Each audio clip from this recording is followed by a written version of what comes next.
Well, good morning, good afternoon, good evening, wherever you are in the world. Welcome to another broadcast of Win with Willie Leadership Talk Show. Remember, my mantra is this is a new year and this is a new you. We want to make sure every day we start out a new you. And obviously, certainly, we want to make sure that we are a year of no excuses. We want to inspire until we expire. So thank you for joining me today for another broadcast of Win with Willie. What we do not see, what most of us never expect of existence, is the silent but irresistible power which comes to the rescue of those who fight on in the face of discouragement. Ladies and gentlemen, we in a time of discouragement. We all have that silent, irresistible power to fight on in the face of discouragement and opposition.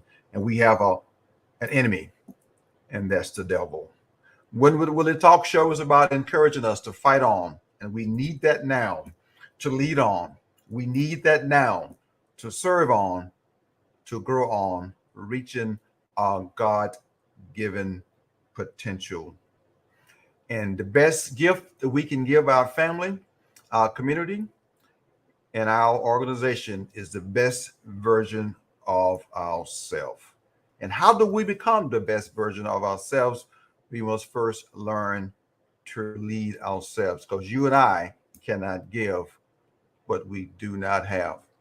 And every week I come on the show and I'm asking us and helping us to become the best version of ourselves. And my conversation with you today, are we becoming the best country for ourselves? Are we becoming the best nation for ourselves? Yes, I am a little disturbed today because of what happened yesterday in Uvalde, Texas, where our future leaders was executed in a class, was massacred in a class. Absolutely, it is absolutely disturbing. So I want to have a conversation with you today to kind of give you some insights, some Jeff Willie leadership insights of what's going on and my perspective and share with you and my background in dealing with some of the issues. As you know, I'm a former Air Force person, and my background in the Air Force, I was combat police. Now listen to this: combat security police. I was a combat security police instructor. So I've been exposed to many types of weapons on active duty Air Force. And no, I'm not a weapons expert. I never would claim that title as being a weapons expert, but I do know what weapons can do to the human body. I served in the Air Force from 1977 and I got out retired from the Air Force in November 2002.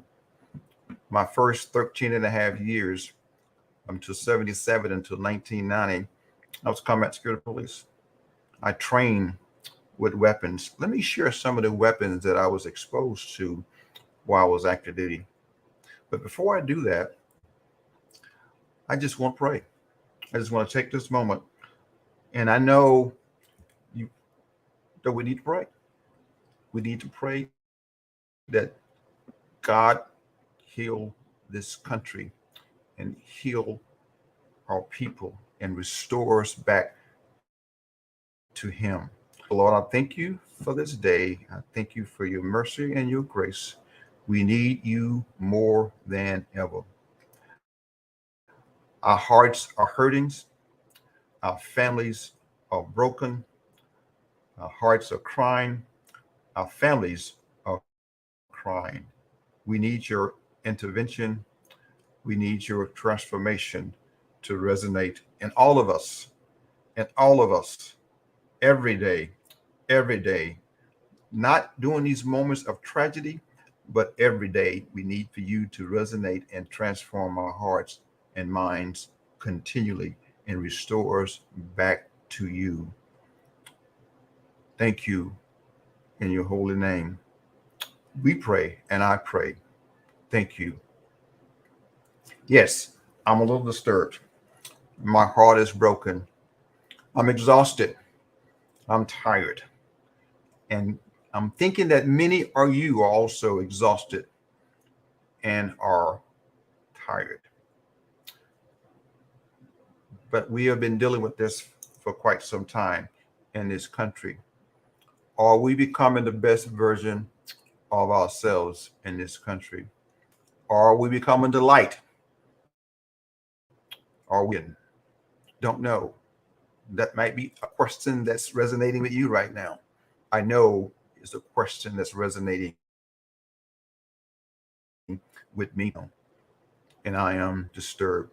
I'm only going to have a conversation, and no, I will not be here all day. I will not be here my regular scheduled time or length of time, but I just want to share some facts. I'm going to give you some numbers and facts, and hopefully those numbers and facts will challenge us to think and to challenge us to challenge our leaders. Because leadership is about taking care of people. Leadership is decisive.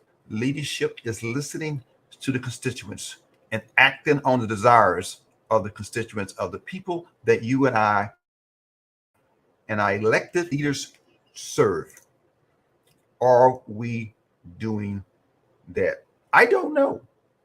Based on what's happening in this country, I would sense to say no, we're not doing that very well. You might have a different of opinion. You have a right to have that difference of opinion.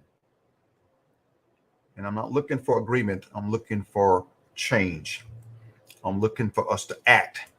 I'm looking for us to be proactive. And we're consistently being reactive in taking care of our people. Taking care of our people. As I stated at the beginning, no, I'm not a weapons expert, but let me give you some things that I do know about weapons and what you can do. Some of the weapons I've been exposed to while I was active duty Air Force that's massacring people in this country. First weapon I was exposed to when I first entered the Air Force, of course, was the, as you say in the civilian world, AR-15. In the military world, they call it the M16. That discharges a 5.56 round, an assault rifle. And then as a security police, I carried the 38 caliber pistol, which is a handgun.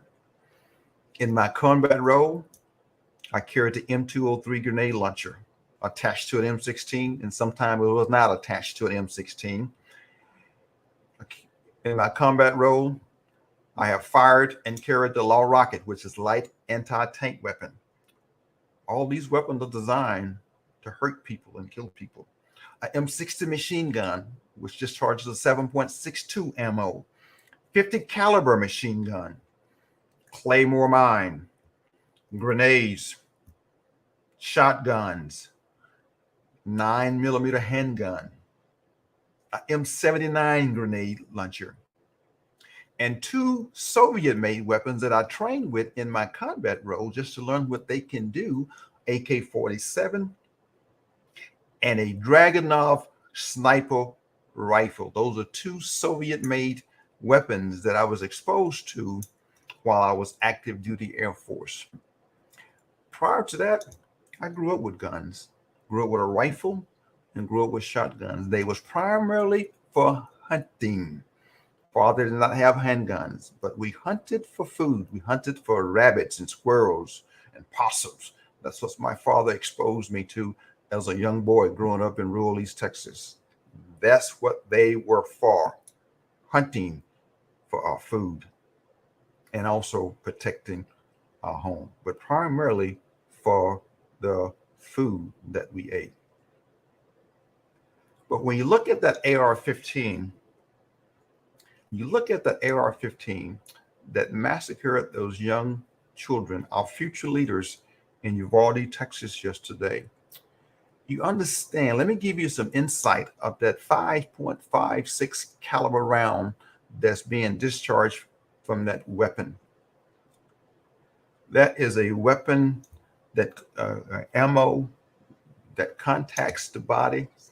And once it contacts the body, it's almost like a grenade. exploding in the body. Sound very gruesome, but I'm just speaking what you've already heard from local media channels, and that's why the parents having difficulties identifying their children. That's why DNA testing is taking place now to identify the children, because of that round was coming out of that assault rifle AR-15 that young man used to massacre those children. That's a combat related weapon. Why do we need that unless we're going to combat? We have no need for that in our home. We have no need for that. That is a combat related weapon. I was trained on that as a combat security police to carry that weapon in combat, to defeat the enemy, to lay down my life for this country.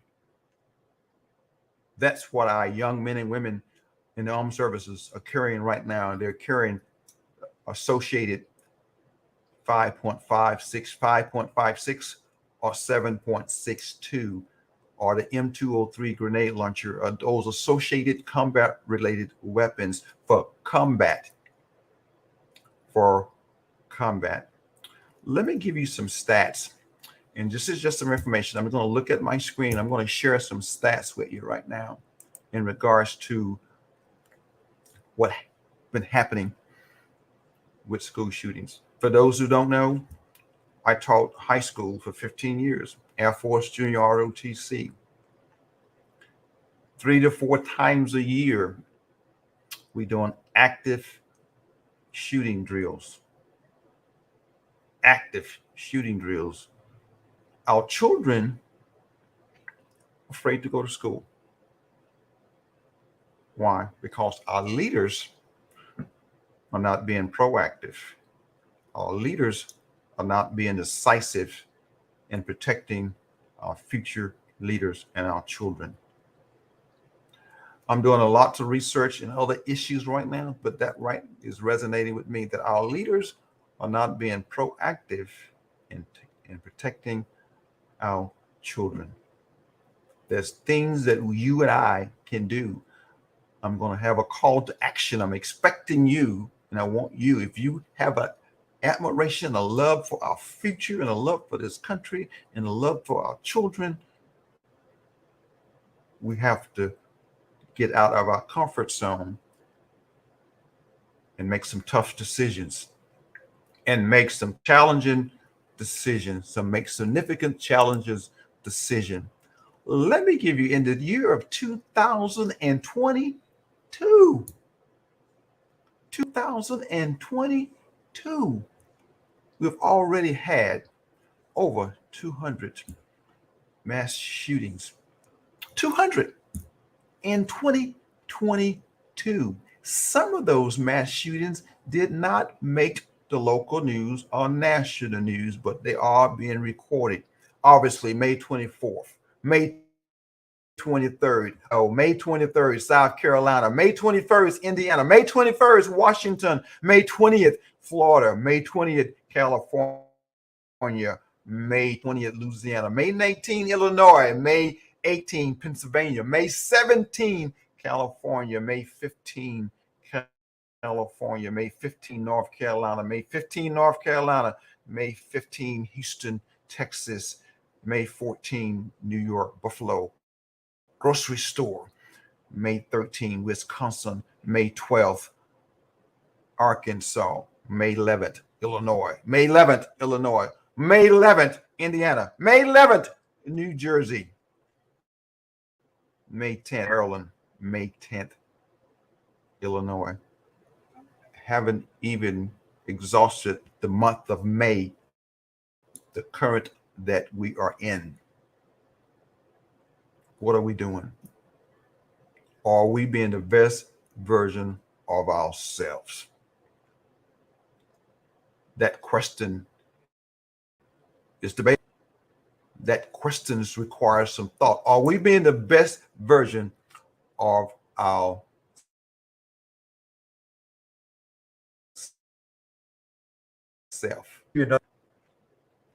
According to Texas, the state that I'm in,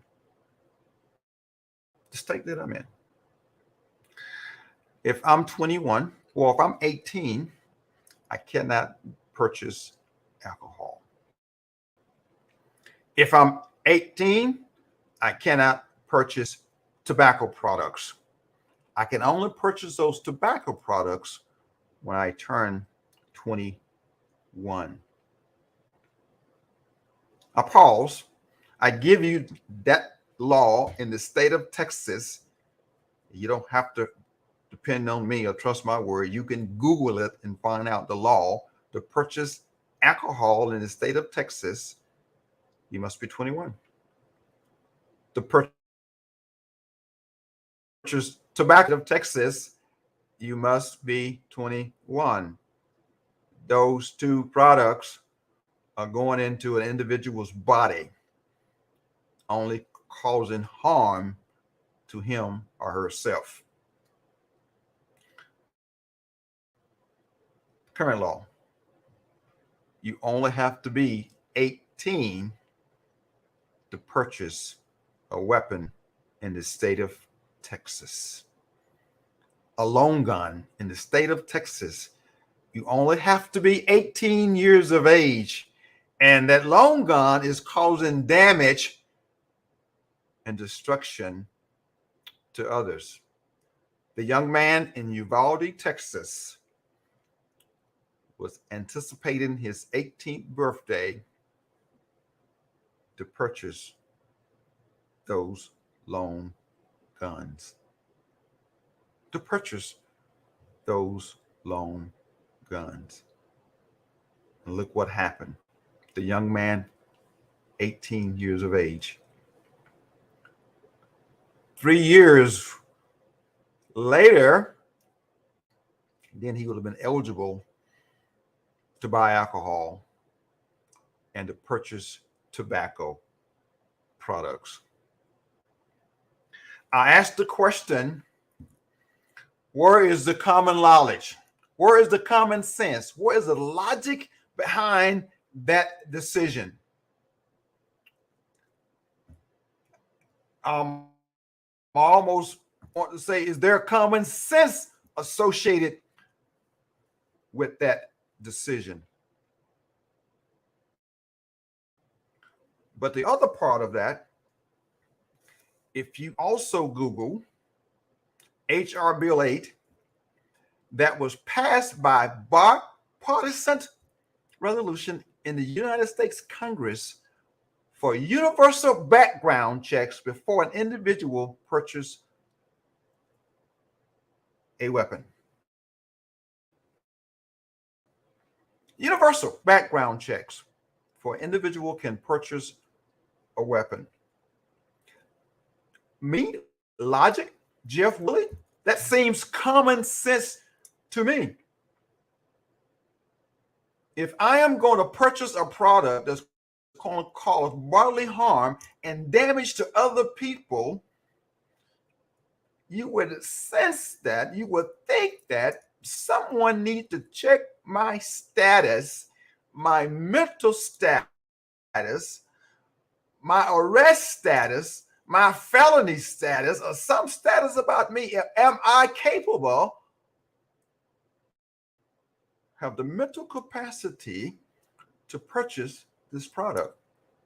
And a background check would identify that. That was passed by bipartisan support in the House of Congress. But it requires Senate approval before it becomes law. And it's been sitting there for quite some time. It has not passed the U.S. Senate. Leaders are persons with a title, not necessarily being a leader, for the safety of our children, is unwilling to make leadership decisions and serve the people they're responsible for.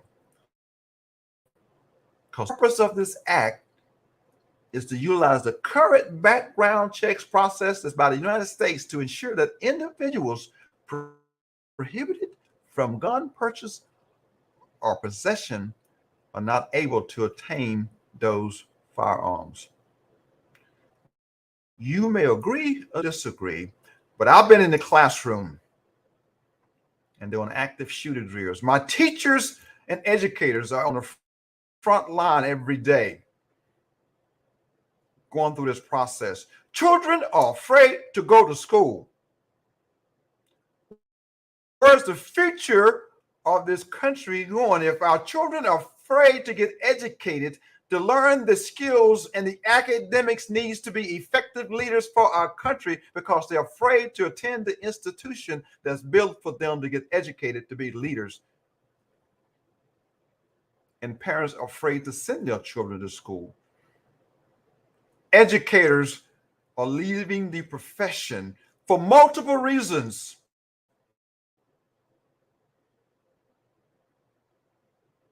Because we are not willing to be proactive and make leadership decisive decisions to care for our future. There's many ways, and there's many things that you and I can do. But one thing is very simple that we can do. You can engage your elected officials and say, let's get this bill passed so we can have universal background checks to prevent these young men from purchasing these firearms. You think about the fact that in the state of Texas, that guess what? 21, I can buy alcohol. 21, I can buy tobacco products. I have to wait until I'm 21. But at 18, I can purchase a weapon. You help me understand. When I see and continually see these mass shootings of our youth, of our communities, of our church places of worship, places that are safe sanctuaries that we're afraid to attend. You help me understand that. I'm willing for you to help me understand why leaders are not being proactive and being decisive and adding that small piece to mitigate some of these. Will it resolve it completely? I doubt it. But will it help mitigate? And we can do background checks on every person that's purchasing a weapon. No matter where I, Jeff Willie, go to purchase a weapon, I would hope they would do a background check on me at my age. And then you take an 18-year-old, don't have a lot of history, but might have some mental health issues documented by the school or documented by the providers. Is that person worthy of owning a firearm? I grew up with firearms hunting. I was exposed to firearms in my role on active duty Air Force as a combat security police instructor. I know the damage that it can do to the human body. Children excited about going to the next grade. Now their families are grieving. Families waiting for someone to come home from the grocery store because they're purchasing products to bring home for a birthday party. Folks going to church, to the places of worship.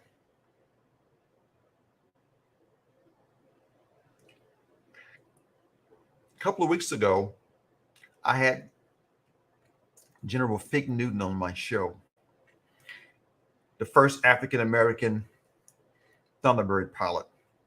The first African-American Thunderbird pilot was on my show a couple of weeks ago. There's a I-95 in South Carolina that's named after him, the General Fig Newton Highway, exit 21 on Interstate 1995. It went to the South Carolina Transportation Department and legislation. It was passed by the Senate in South Carolina because it was introduced by Pastor Pickney out of South Carolina, who was massacred in his church in South Carolina.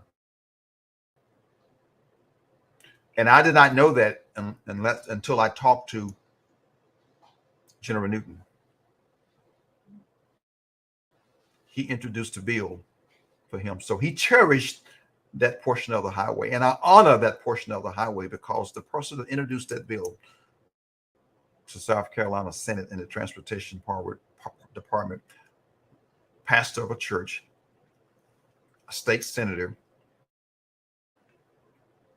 was mastered in his place of worship. So I'm challenging you today. I'm challenging my listening audience. If you're listening to a replay, or if you've already tuned out and you go back and listen to the replay, but I'm challenging you today to become a voice for the voiceless, because our youth and our children are voiceless. Our leaders at the state level, our leaders at the national level have a voice. And I'm challenging you for have them to speak and take action and stop these massacres. They are being caused by a weapon. The lack of that, and we definitely need God in every decision that we make. We definitely do. But I want us collectively, are we becoming the best version of ourselves? Are we the light that other folks from around the world are coming to and seeing and hearing about these massacres because we are not protecting our places of worship? We're not protecting our safe quarters, our places of shopping, and we're not protecting our little babies that are in school, trying to be the best version of themselves. And yes, some of the things that came out about that young man that massacred those children in Uvalde, the person had been bullied. And as educators, did we intervene? Did we interact? As parents, did we alert the authorities? I don't know to do that. I just know we have 19 young people and 2 educators that are no longer with us today. And we get people, let's have a moment of silence. Let's pray. Let's pray and take action.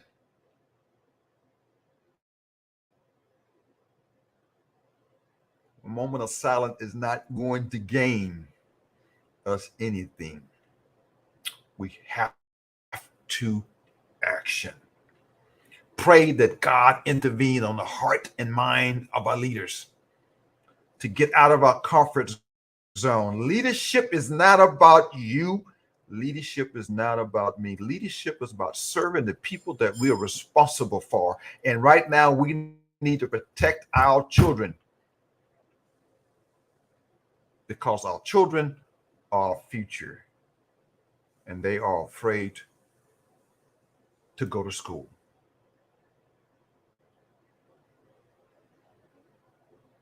Thank you for joining me today. But most important, take action. Do something. Challenge your elected officials. And I'm going to throw it out there one more time. I have to be 21 to buy alcohol. I have to be 21 to buy tobacco products. I only have to be 18 to purchase a weapon that's going to cause bodily harm or death to others. You ask me, I'm asking you, Where is the common sense logic for that decision? Call it what you may. It doesn't add up. Agree or disagree, it doesn't add up. It's not right, and we are responsible for correcting. Let your voice be heard with your elected officials. Next week, I'll be back with another person to interview, but I wanted to share this today that Jeff Willie heart is broken. I'm exhausted and I am tired, but I will continue to inspire until I expire. And I want you to continue to inspire until you expire. But while you inspiring, let your voice be heard and take action. God bless you. May God keep you. God bless the United States of America.